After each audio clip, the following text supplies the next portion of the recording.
Mesdames et messieurs, bonsoir, 20h02, nos excuses pour ce petit retard porté à la diffusion de cette édition dont voici les titres.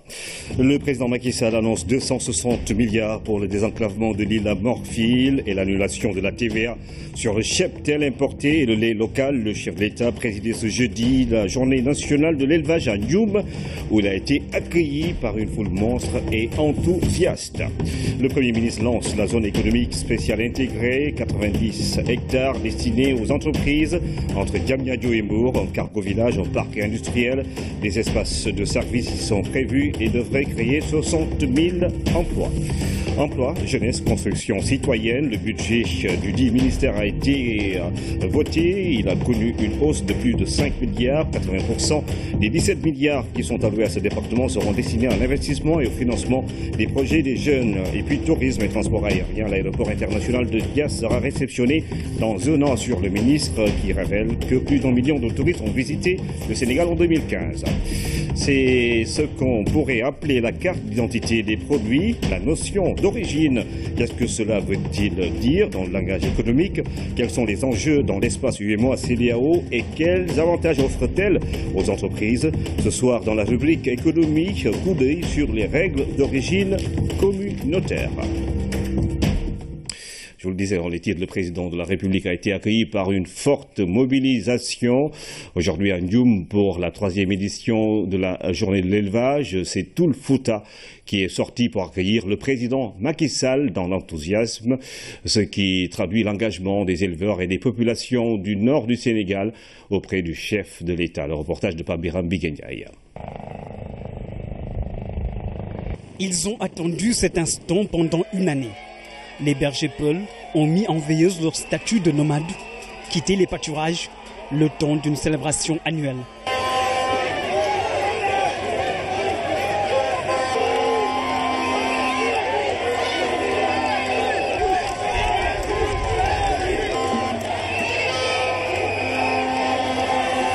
La journée de l'élevage commence ici, dans les grandes artères de Ndioum, où le Fouta s'est mobilisé pour accueillir le président de la République, Macky Sall.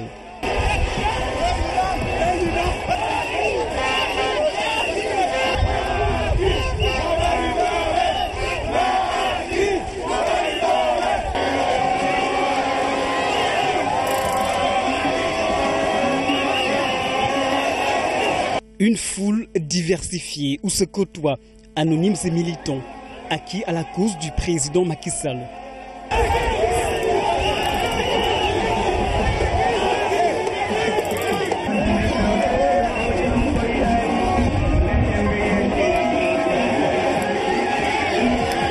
C'est l'expression d'une grande estime traduite par l'enthousiasme des grands jours.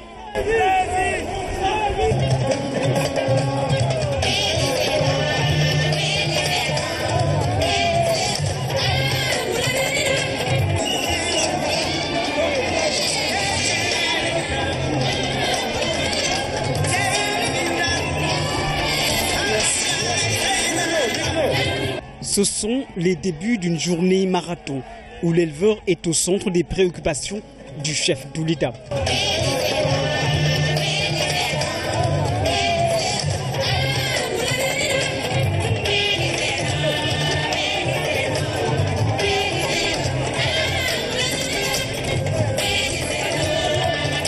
C'est un grand jour, le président Macky Sall engagé à faire de l'élevage un levier important de croissance économique.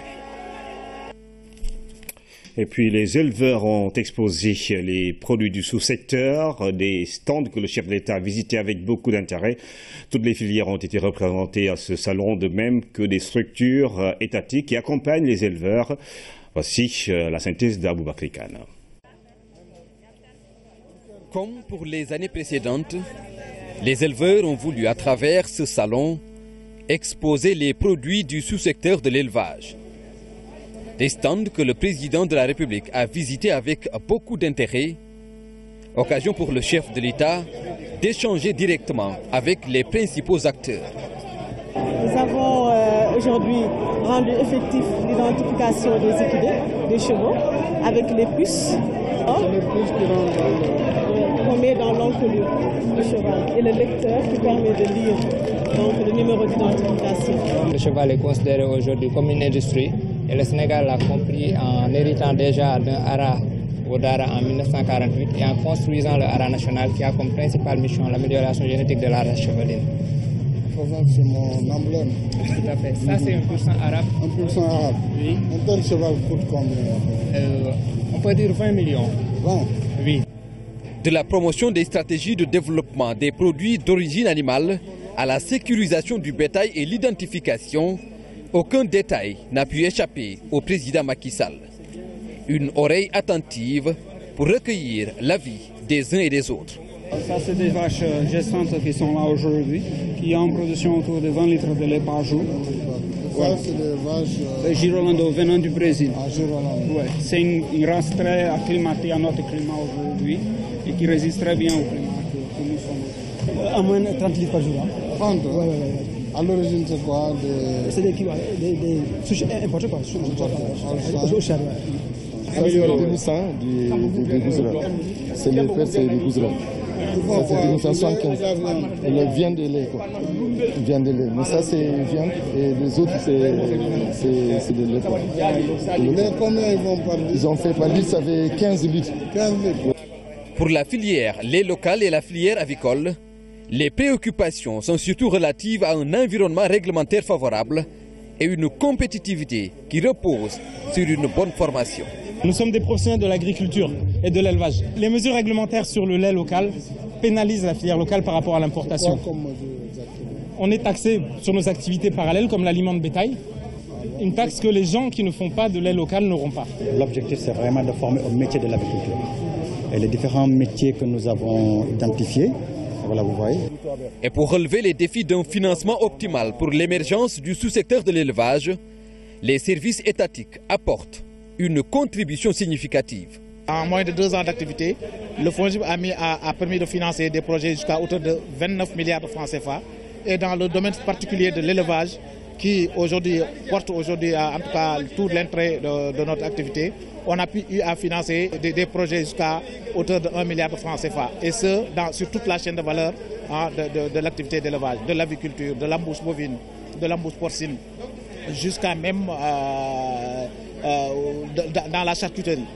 Au niveau de l'élevage, nous accompagnons les producteurs au niveau des filières potiruminants, à savoir les caprins, les ovins, aussi il y a les porcins.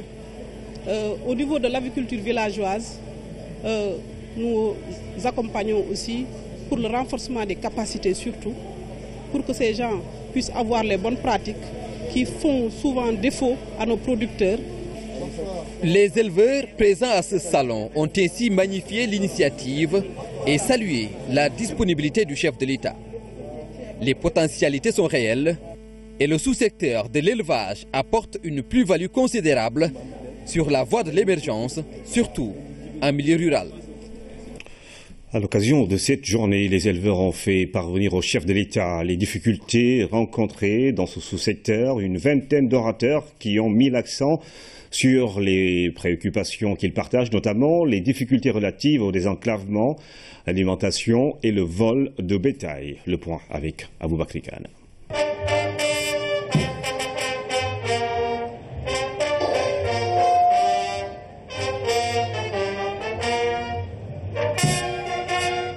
Après Fatick et Koungheul, l'honneur est revenu à Ndioum d'accueillir la journée nationale dédiée à l'élevage. À travers le Massina Toro et les éleveurs, c'est tout le Fouta, terre d'histoire, d'agriculture et d'élevage, qui témoigne sa reconnaissance au président de la République pour avoir institutionnalisé cette journée. Une journée d'échange et de partage, au cours de laquelle, dans un élan unitaire, les éleveurs ont aussi exposé les maux du sous-secteur. Des préoccupations qui portent essentiellement sur le désenclavement et l'alimentation du bétail, notamment les difficultés relatives à l'accès à l'eau. Et sur ces deux volets précis, le PUDC est en passe de résoudre les problèmes soulevés, ce dont se félicitent les acteurs qui saluent les efforts consentis pour l'aménagement de pistes rurales et de forages. Le financement, la subvention pour l'assurance agricole et l'implantation d'une usine d'aliments de bétail dans la zone sylvopastorale sont également des préoccupations partagées par beaucoup d'éleveurs. La clôture du ranch de Doli sur un tracé linéaire de 120 km, une satisfaction exprimée par les agropasteurs. La sécurisation du bétail et l'épineuse question du vol de bétail ont aussi été abordées par les éleveurs qui souhaitent des peines beaucoup plus lourdes pour les malfaiteurs. Les efforts du gouvernement pour améliorer les conditions de vie des éleveurs ont été particulièrement salués, tout comme le dialogue permanent et fécond instauré par la tutelle, le ministre Aminata Mbengue Ndiaye. Et cette troisième édition de la Journée nationale de l'élevage a été sanctionnée par une déclaration dite de Ndioum. Plus de 260 milliards de francs CFA pour le désenclavement de l'île à Morphil. Le président Macky Sall lance un vaste programme destiné à la valorisation du potentiel agro-sylvopastoral. Le chef de l'État annonce également l'annulation de la TVA sur le cheptel importé et le lait local. Des mesures qui visent à faire de l'élevage un levier important du développement économique. C'est un événement dans le Fouta. Les éleveurs du Sénégal face au chef de l'État. Après l'écoute attentive de plusieurs doléances, le moment est venu pour le président de la République Macky Sall de décliner les grands axes d'une politique d'élevage performante qui passe par l'intensification de la criminalisation du vol de bétail.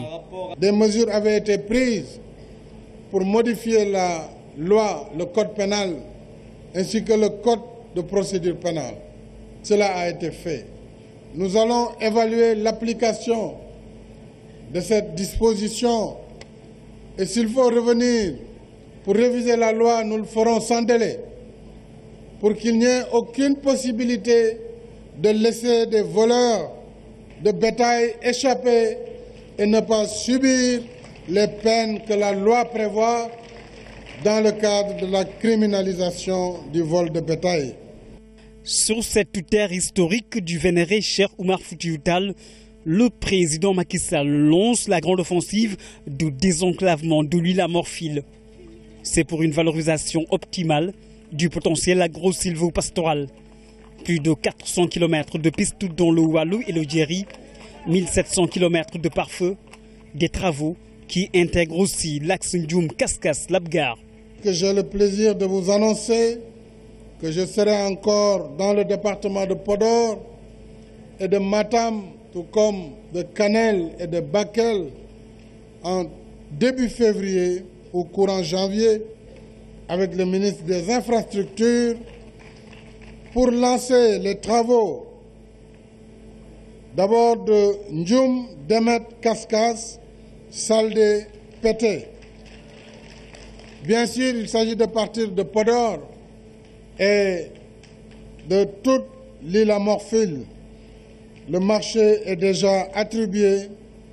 Nous ferons donc Alouar, Diatar, Podor et nous mettrons de la voirie urbaine dans quelques localités. Ce projet coûte 100 milliards de francs CFA qui va définitivement désenclaver l'île à Morphil.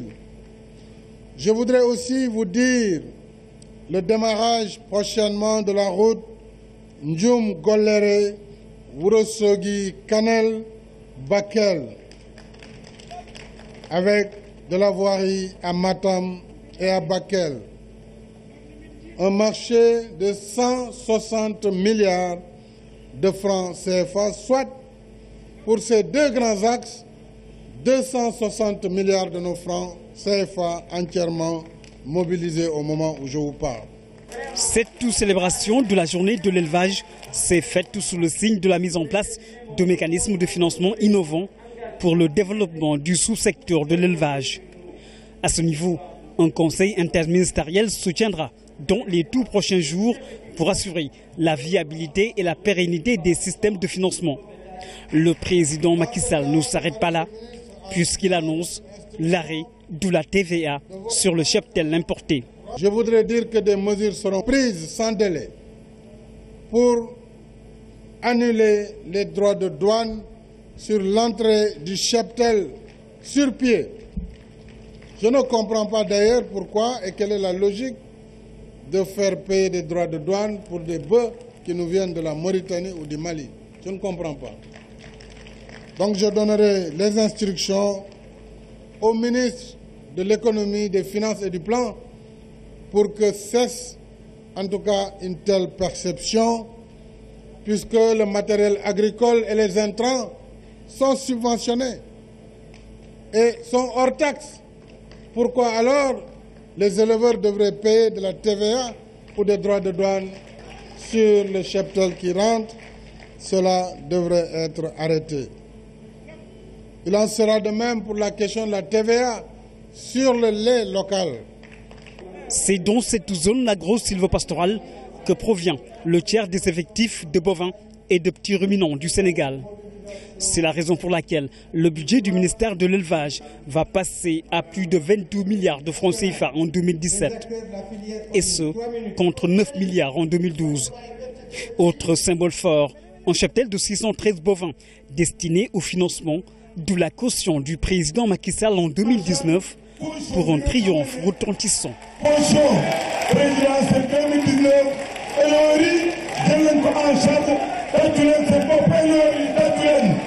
Je voudrais vous dire toute ma gratitude et vous rassurer, Inch'Allah, que ce symbole que vous m'avez donné avec le bâton de l'éleveur, j'allais dire le bâton du Djarga et du Ardo, cela symbolise la position du leader et la position du numéro 1.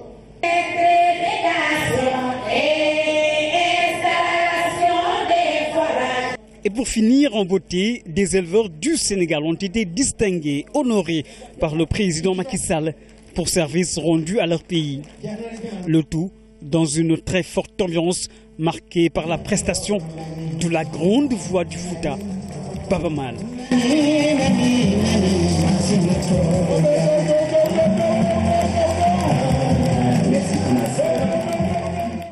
C'était donc là les temps forts de la journée nationale de l'élevage qui a eu lieu à Ndioum. La zone économique spéciale intégrée de Dakar verra bientôt le jour. Ce jeudi, le Premier ministre a procédé au démarrage du programme qui va créer quelques 60 000 emplois. La zone économique spéciale intégrée de Dakar va assurer de meilleures conditions de performance aux entreprises. Seydina Lunfal. Jazz a été officiellement lancé ce jeudi par le Premier ministre Mohamed Boun Abdallah Dionne. La zone économique spéciale intégrée est un cadre d'activité économique qui va offrir infrastructures et services aux entreprises.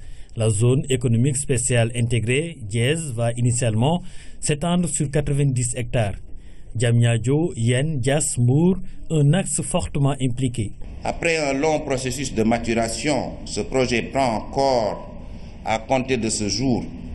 Grâce à la persévérance des administrations, en particulier l'APIX, mais aussi de notre partenaire, le promoteur privé Telium Logistique, en association avec le groupe international Agility, opérateur très expérimenté en fret aérien et logistique. Alors, messieurs de Agility et de Telium, le Sénégal vous a fait confiance. J'espère que vous ferez mieux que ce que vous avez fait au Ghana, où en moins d'un an, vous avez installé la zone économique spéciale.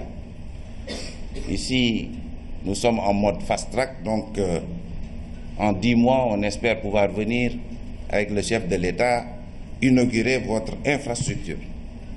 Ce travail rigoureux a bien entendu impliqué dans un long processus débuté il y a quelques années toutes les structures de l'État.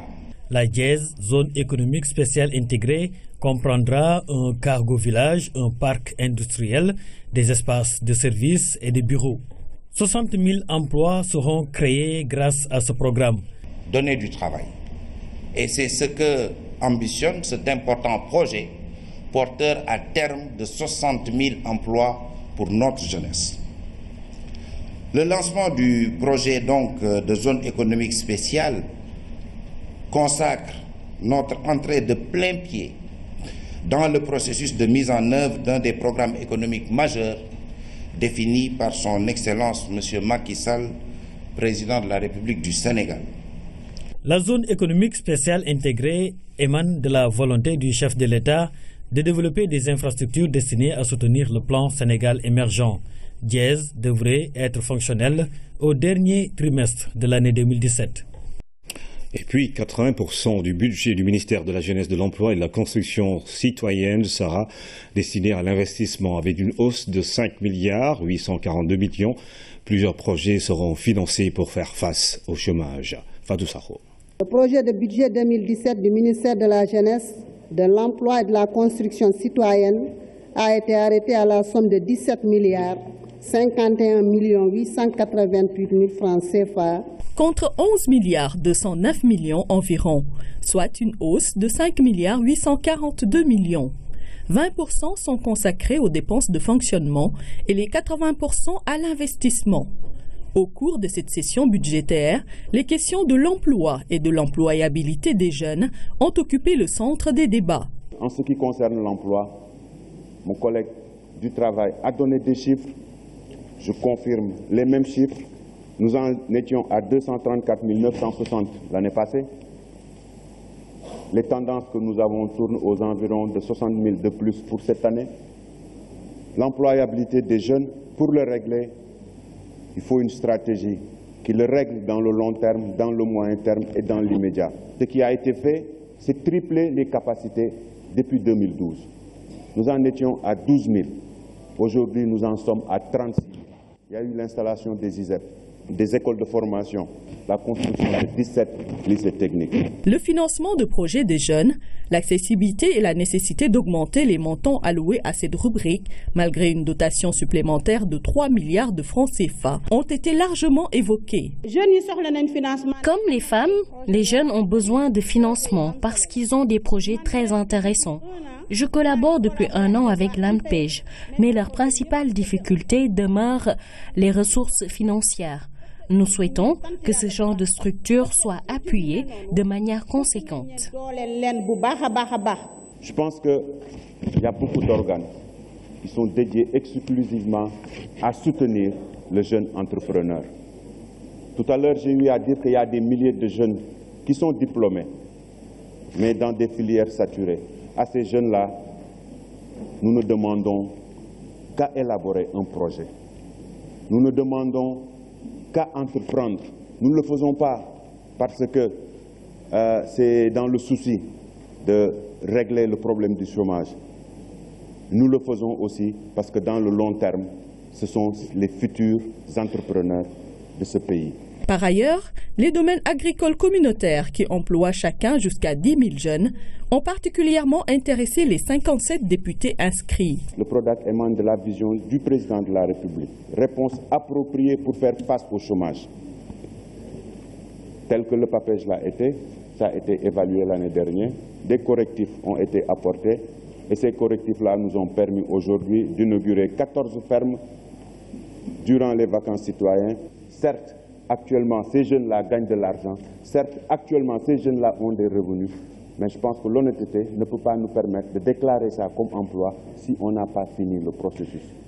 Mais je confirme et je répète, dans un domaine agricole, 7 000 à 10 000 jeunes peuvent y travailler. C'est vrai que le domaine agricole communautaire, c'est un programme très important. Ce que je voudrais, c'est suggérer que vous puissiez travailler en synergie avec le ministère chargé de l'industrie pour que la petite industrie, les 2 milliards qui sont réservés pour la petite industrie, pour que déjà les jeunes qui travaillent dans ces domaines agricoles communautaires puissent avoir à côté de petites unités industrielles pour transformer leur production. L'agriculture aujourd'hui n'a de sens que si l'on investit aussi dans l'agrobusiness. On doit mettre les deux secteurs en synergie. Et pendant qu'on parle de domaine agricole communautaire, votre département devrait, avec le ministère de la formation professionnelle, s'employer à former les jeunes dans les métiers de l'agriculture. Après de vives félicitations, le budget du ministère de la Jeunesse, de l'Emploi et de la Construction citoyenne, arrêté à 17 milliards 51 888, a été voté à l'unanimité. Le ministre du Tourisme et des Transports aériens le confirme. L'aéroport international Blaise Diagne de Diass sera réceptionné en décembre 2017. En 2015, 1 million de touristes ont visité le Sénégal, autant de révélations qui ont été faites lors du vote du budget de ce département et qui connaît une hausse de 5 milliards de francs CFA. Amadou Aramtiam. Un projet de budget voté dans un contexte mondial marqué par l'insécurité et le terrorisme, la relance du tourisme comme levier de croissance et d'un grand intérêt pour la représentation nationale. Sur le secteur touristique, la redynamisation de la station de Saly avec l'octroi d'un statut fiscal aux entreprises touristiques de la zone, le développement du tourisme religieux, du tourisme intérieur, du tourisme d'affaires, l'appui aux porteurs de projets et la délocalisation du village artisanal de Soumbédioune. Sur le secteur des transports aériens, l'ouverture de l'aéroport international Blaise Diagne et la création d'une compagnie aérienne nationale. Des questions qui ont rythmé les discussions générales. Nous sommes habitués à des annonces concernant la réception de l'aéroport Blaise Diagne et ça a été toujours reporté. Madame la ministre, je veux savoir exactement la date effective de l'ouverture de l'aéroport AIBD. Le tourisme que j'ai vu dans sa phase de floraison à la Petite Côte, que j'ai vu mourir à petit feu, je crois que le problème du tourisme est un problème structurel. Il n'est pas conjoncturel. Essayez de penser au tourisme religieux. Un Sénégalais un Dakarois qui quitte Dakar pour aller à Ourossogui en pèlerinage. Ça, ce n'est pas du tourisme, Madame la ministre. Le tourisme, c'est faire venir des gens de l'extérieur ici au Sénégal pour qu'il y ait une plus-value, pour que les Sénégalais puissent en bénéficier. Malgré une tendance baissière observée depuis 2008, le tourisme se porte bien avec 1 million de touristes enregistrés en 2015. Qu'il s'agisse du tourisme et des transports aériens, des stratégies sont élaborées pour booster les deux secteurs. J'invite les honorables députés qui avaient fait la visite l'année dernière à y retourner. Parce que moi j'y étais l'année dernière, j'y suis retourné il y a 1 mois, les situations sont complètement différentes. Cet aéroport rentrera en exploitation au plus tard à la fin de l'année 2017, avec une compagnie aérienne, Air Sénégal, fonctionnelle.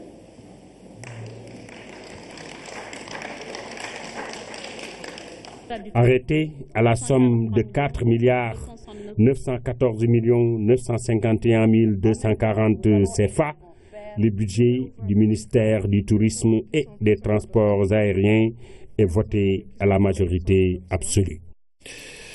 À savoir, au sein de l'espace UEMOA-CEDEAO, seuls les produits ayant une origine communautaire peuvent accéder aux préférences et avantages accordés, ce qui est contenu dans ce qu'on appelle les règles d'origine communautaire. Ces règles sont d'un enjeu tel qu'elles doivent être bien maîtrisées et comprises. Aujourd'hui, beaucoup de structures concernées s'y attellent. On en parle dans la rubrique économie de ce jeudi avec Aram Dawa. La notion d'origine, presque la carte d'identité des produits. D'où vient-il? Dans quel pays ont-ils été fabriqués? Ont-ils respecté les normes? Des informations importantes pour des espaces communautaires comme la CEDEAO et l'UEMOA qui accordent des avantages tarifaires aux États membres. Vous avez un produit qui est fabriqué dans la sous-région qui est reconnu comme tel et il ne paie pas des droits de douane lorsqu'il franchit les frontières des 8 pays de l'UEMOA ou des 15 pays de la CEDEAO. Donc voilà, donc derrière cette identification, il y a cette volonté de ne faire bénéficier de ces avantages qu'aux produits qui les méritent, donc qui ont été fabriqués sous des conditions qui ont été retenues dans le cadre des règles d'origine. Ce qu'on déplore quelquefois dans l'espace, c'est une non-maîtrise de ces règles ou un manque de volonté politique, ce qui fait naître parfois des litiges. Un État peut essayer de fermer son marché à travers des normes. Un État peut fermer son marché à travers, si vous voulez, des entraves qu'on vous fait au niveau du port. En tout état de cause, la CEDEAO et l'UEMOA sont décidés à mettre un terme aux entraves. Au début du processus d'intégration UEMOA-CEDEAO, il est normal que pour deux raisons liées au fait que certaines entreprises avaient des monopoles dans leur pays et liées également au fait que les États allaient perdre des recettes, il était normal qu'on note à cette époque des réticences de certains États à appliquer les textes. Mais maintenant, le système est relativement rodé. Il y a encore des litiges, mais les litiges sont de moins en moins nombreux. Et l'UEMOA, essentiellement, comme la CEDEAO, aujourd'hui ont des mécanismes reconnus pour permettre de régler ces litiges. Les enjeux économiques et fiscaux de ces règles font qu'aujourd'hui, la mobilisation pour une meilleure compréhension s'est élargie. Quand on est en zone d'intégration, ce qui est recherché, c'est la mobilité donc des produits qui sont fabriqués, de pouvoir commercer librement entre les différents États ici, dans le cas de la CEDEAO, entre les 15 États. Il se trouve malheureusement que beaucoup de produits rencontrent des obstacles. Donc ça crée beaucoup de problèmes pour les entreprises, pour l'exportation. Ça diminue le taux vraiment d'utilisation, en tout cas d'échange dans la communauté qui est au bon mot à environ 12%. Les règles d'origine apparaissent donc comme un instrument de promotion du commerce intra-régional encore très faible. Comprendre ces règles et les définir, c'est aussi se préparer aux APE. Parce que les APE aussi, il faudra nous entendre sur des règles d'origine, parce qu'il faudra exporter dans l'Union européenne. Et donc nous affûtons nos armes pour que si jamais les APE sont signés, qu'on puisse être bien outillés pour effectivement utiliser cet instrument donc, de promotion des exportations. Les administrations douanières et les opérateurs économiques sont aujourd'hui les cibles de la sensibilisation. La douane, parce qu'elle contrôle les marchandises entrant, les entreprises, parce qu'elles exportent et ont besoin tout autant de maîtriser les enjeux. Intercommunalité, coopération territoriale, la Commission nationale du dialogue des territoires, l'AMS et plusieurs autres acteurs de la décentralisation ont tenu un atelier sur les mécanismes à mettre en place et les stratégies viables à déployer. Les détails avec Philomène Constance-Cagne. Un accent particulier sur les aspects liés à l'intercommunalité et à la coopération territoriale a été mis en exergue, partage qui devrait aider à mieux appliquer l'acte 3 de la décentralisation dans son ensemble. C'est pour arriver à un consensus, arriver à un partenariat, arriver à un accord pour que les parties prenantes puissent promouvoir le développement dans la synergie, dans la performance, mais dans la complémentarité. C'est ça qui est attendu de la Commission nationale du dialogue territorial, pour lesquelles nous sommes là au nom des élus, au nom des départements en particulier. Plusieurs questions à développer et sur lesquelles la CNDT devrait faciliter la maîtrise pour chacune des parties prenantes. Ces questions sont d'abord le financement, dont une partie prépondérante concerne la fiscalité locale. C'est aussi la cohérence territoriale. Vous n'êtes pas sans savoir qu'au quotidien, les collectivités locales doivent faire face à la question des limites, des limites géographiques, mais aussi à la question des limites de compétences. L'urgence, c'est aussi le statut des acteurs. Les acteurs dont principalement les autorités locales, que sont les maires, les adjoints aux maires aussi, les présidents de département. Globalement, on parle en charge pour faire le point. Un diagnostic frontal, sérieux, approfondi, sans parti pris, sans passion ni aucun a priori. A priori, je ne peux pas répondre à cette question. Que sera demain la ville de Dakar par rapport à ces 19 communes? Je ne sais pas. On verra.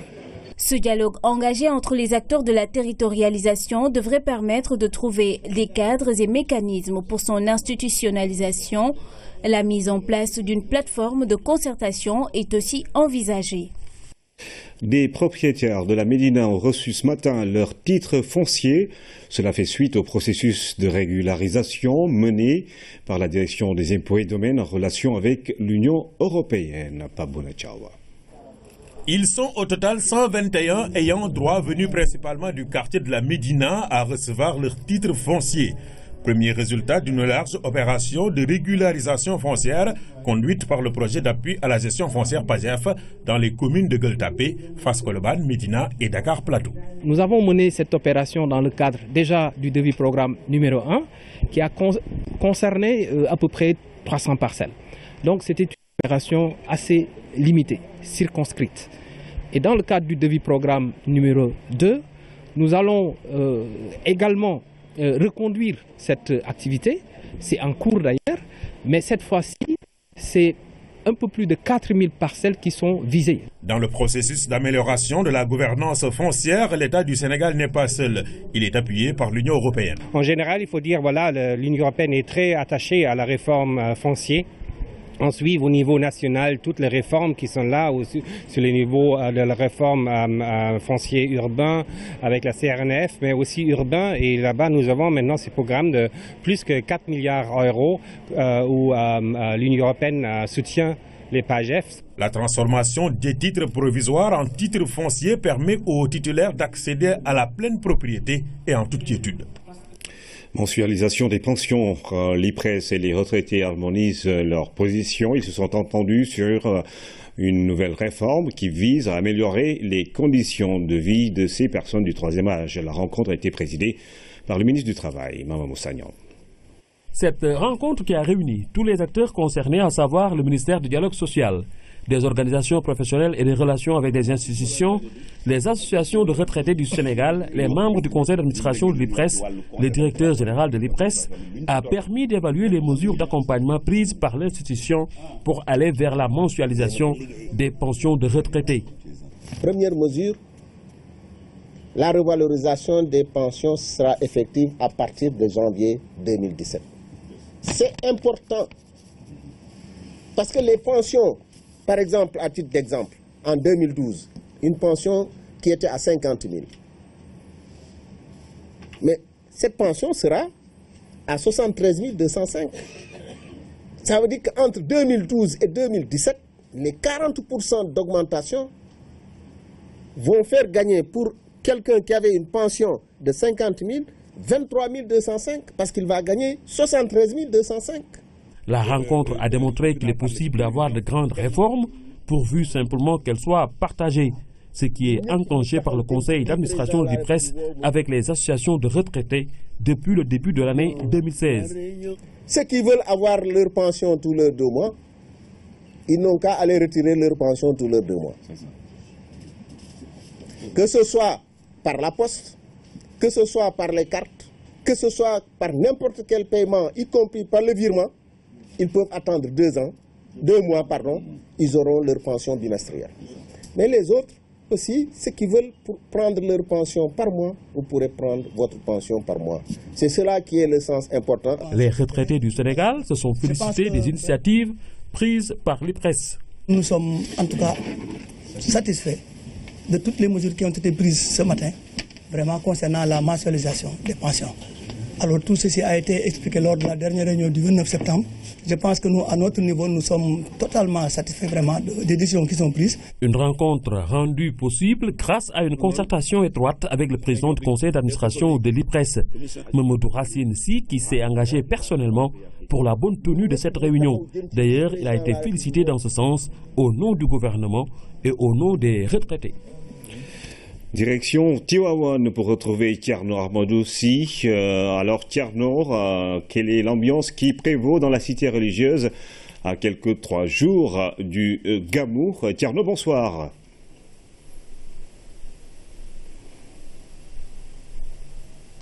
Bonsoir Ibrahima, ravi de vous retrouver à Tivaouane où il ne fait pas trop chaud ce soir, 28 degrés seulement.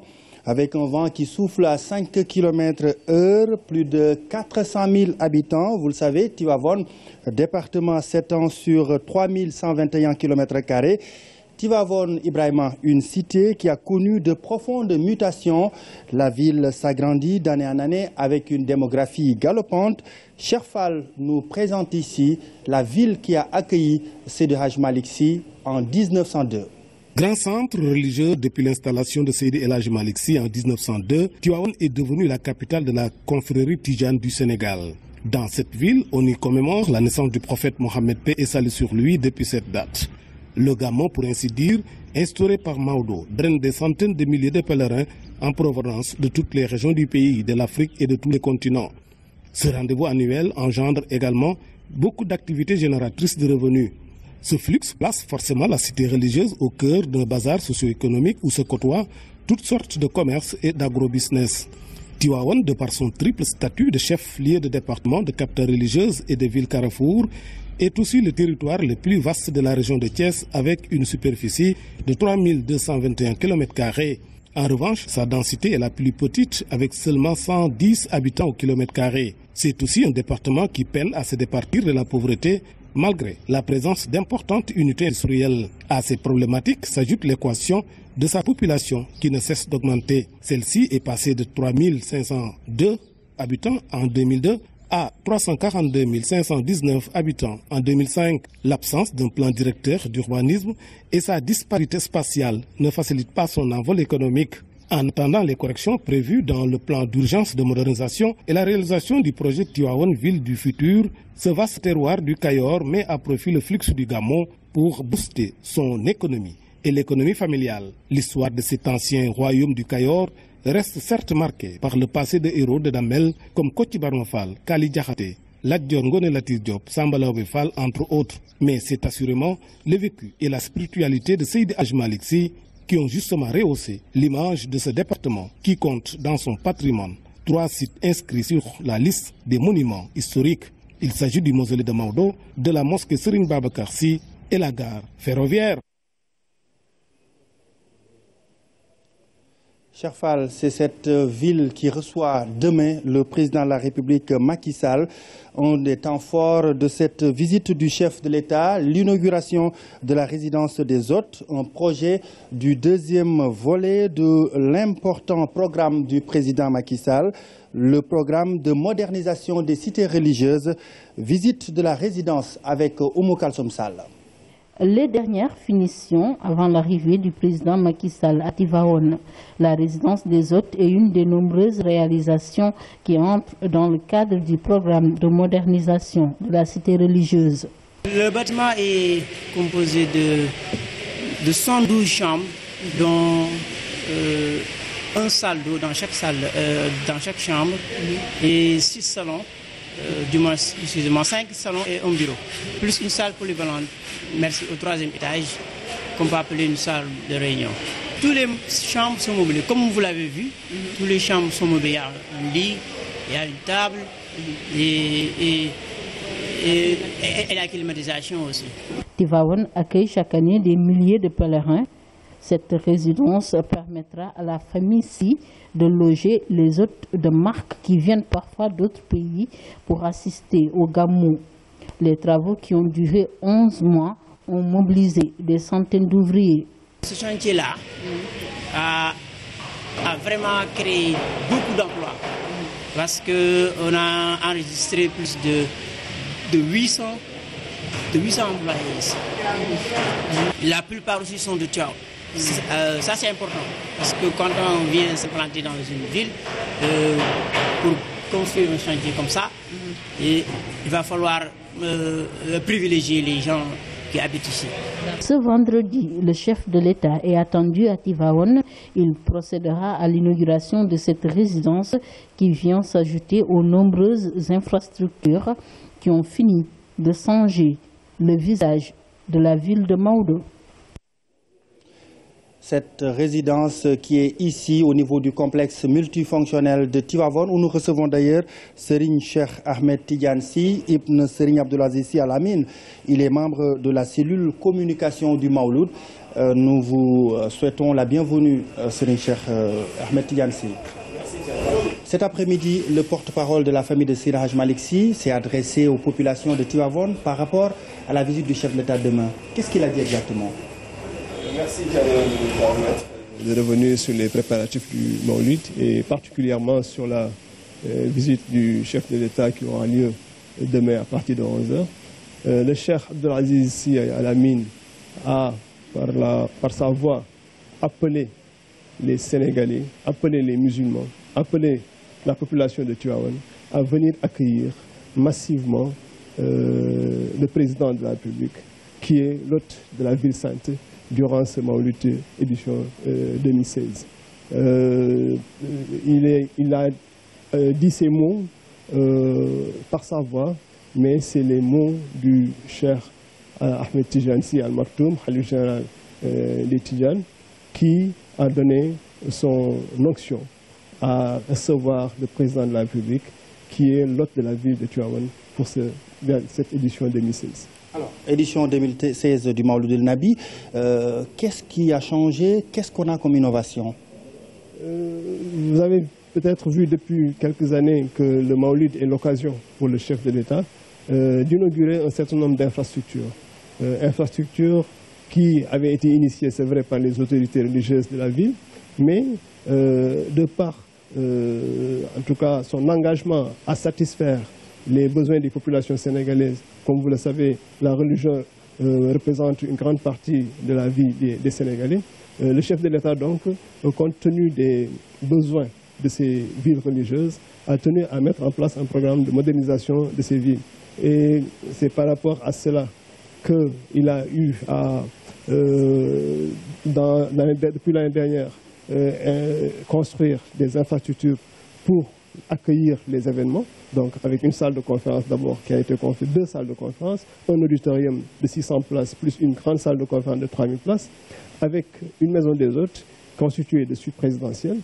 Cette année, on est à la deuxième phase, à la deuxième génération d'infrastructures pour accueillir les hôtes. Donc cette deuxième phase constitue 80 chambres pour recevoir des hôtes de marque, mais aussi il a donné des gages pour continuer à faire de cette ville une ville moderne, mais aussi une ville religieuse. Parce que c'est ça que El Hadji Malick Sy voulait de cette ville, à créer de la spiritualité, mais dans la modernité. Et le chef de l'État a, de par ses actions, contribué de manière significative à la mise en œuvre donc, de cette idée généreuse du Cheikh de faire de cette ville une ville moderne et religieuse. Et c'est par rapport à cela donc que cette deuxième phase d'infrastructure est en cours et des promesses ont été faites sur d'autres infrastructures, notamment la grande mosquée de Tivaouane qui avait été initiée par Cheikh Abdelaziz Baba, et le chef de l'État s'était engagé à donc finir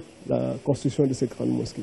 Donc. Alors, tout à l'heure, je vous propose donc d'écouter avec nous l'extrait du porte-parole de la famille de El Hadji Malick Sy qui s'est adressé aux populations de Tivaouane par rapport à cette visite du chef de l'État prévue demain vendredi. À demain, le chef de l'État nous fait l'insigne honneur de venir à Tivaouane effectuer la prière du vendredi et procéder dans la foulée à l'inauguration de la maison des hôtes. Ce sont là 2 actes symboliques à l'égard de toute la tariqa tidjane. À ce sujet-là, je demande à toute la population de Tivaouane de lui réserver un accueil digne de l'attention particulière qu'il accorde à cette ville-là. Nous lui sommes reconnaissants pour toutes les infrastructures qu'il a réalisées à Tivaouane.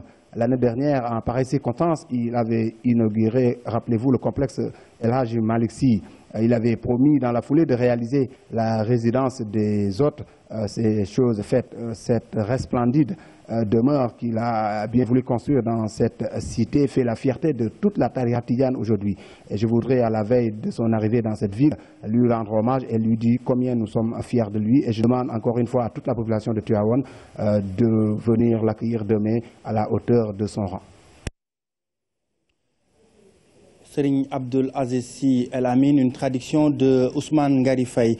Serigne Cheikh, avant de nous quitter, revenez avec nous un peu sur le programme prévu samedi. Il y a 2 manifestations majeures qui vont avec le Maouloud.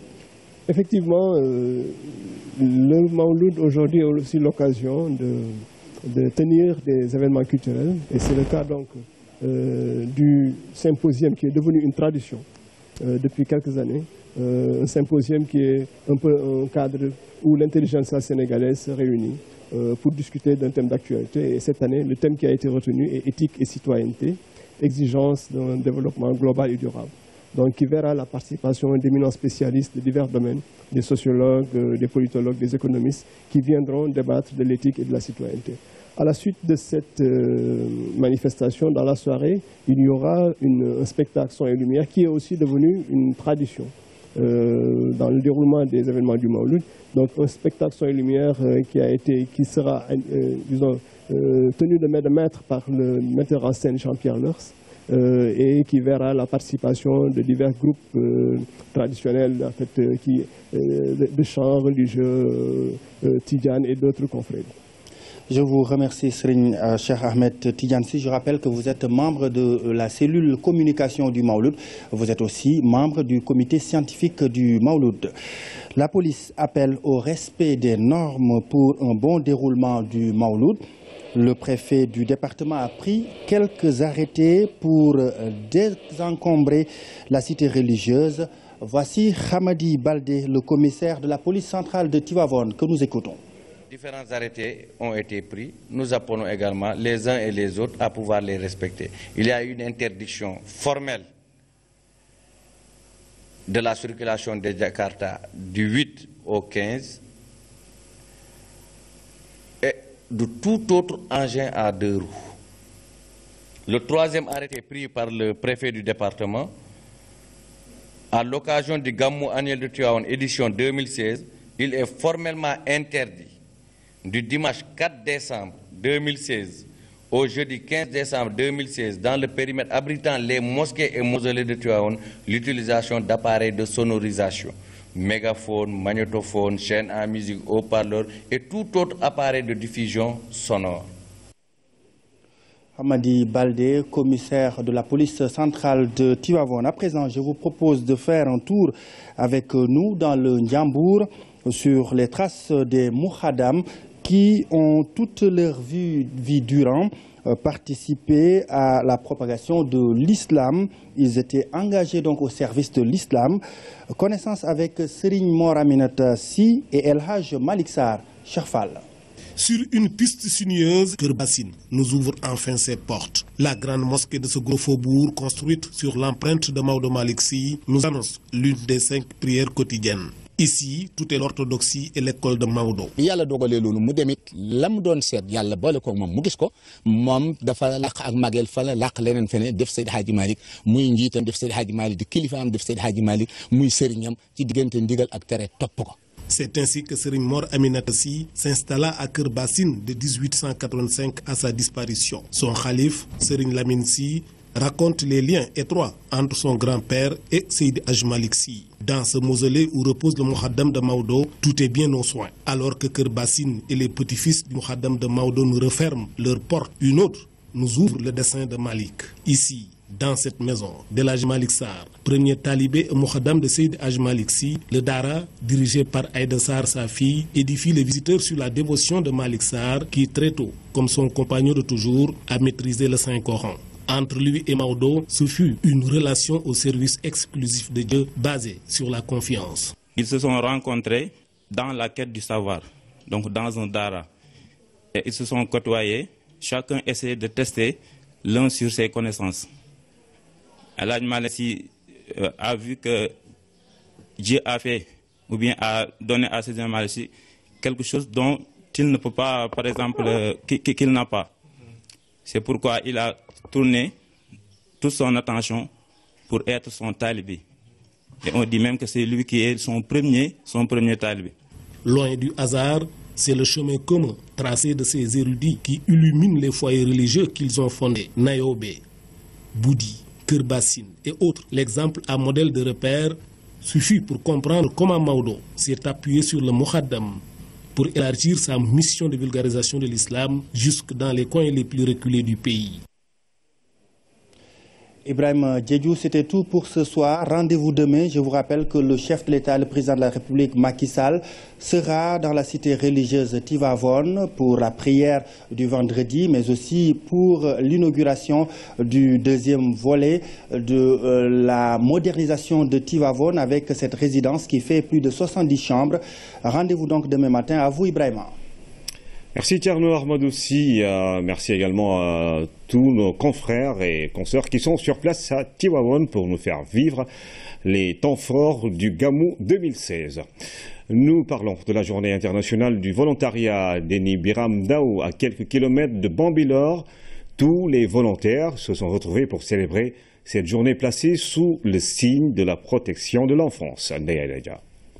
En notant pour l'organisation de la Journée internationale du volontariat ici à Déni Birandao, la coopération technique a voulu montrer ce que les volontaires font ici en faveur des enfants de la rue.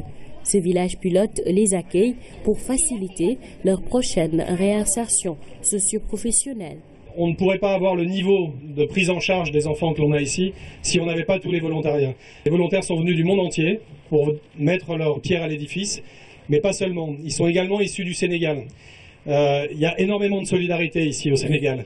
Cette journée internationale du volontariat est organisée au Sénégal pour faire connaître la diversité et l'engagement des volontaires. La journée internationale des volontaires que nous commémorons aujourd'hui, nous avons bien voulu le placer sous le sceau de la protection de l'enfance.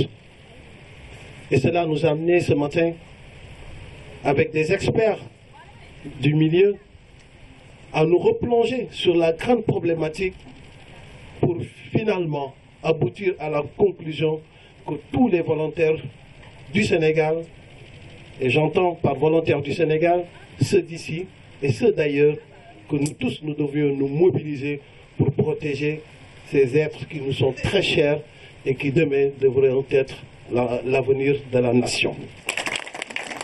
À l'occasion, les enfants ont présenté un plaidoyer pour la prise en charge de leurs droits, une journée qui a vu la participation de tous les corps volontaires du Sénégal. La réunion annuelle des centres d'orientation scolaire et professionnelle s'est tenue ce mercredi. Revaloriser et redynamiser la profession et contribuer à l'amélioration des enseignements, mais surtout participer à promouvoir les matières scientifiques sont, entre autres, les défis à relever. Omar Baldé. Les psychologues conseillers méconnus du large public, pourtant incontournables dans la mise en œuvre d'un système éducatif de qualité. Conscients de ce fait, ces derniers veulent désormais améliorer l'orientation scolaire et professionnelle.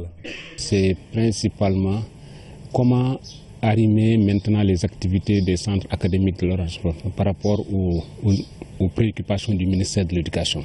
Parce que le ministère de l'Éducation a des préoccupations par rapport à l'éducation inclusive, par rapport à l'accompagnement des élèves, par rapport aux problématiques de l'école. Dynamiser les choix scolaires et professionnels des élèves, en même temps faire la promotion des matières scientifiques pour combler le gap dans ce domaine. Nos solutions par rapport aux problèmes qui gangrènent actuellement le système éducatif, à savoir la baisse des effectifs dans les séries scientifiques et techniques. Parce qu'on ne peut pas faire un pays sans des scientifiques et des techniques. Et on constate aujourd'hui que cela constitue un problème extrêmement difficile à gérer, qui nécessite des solutions venant de tous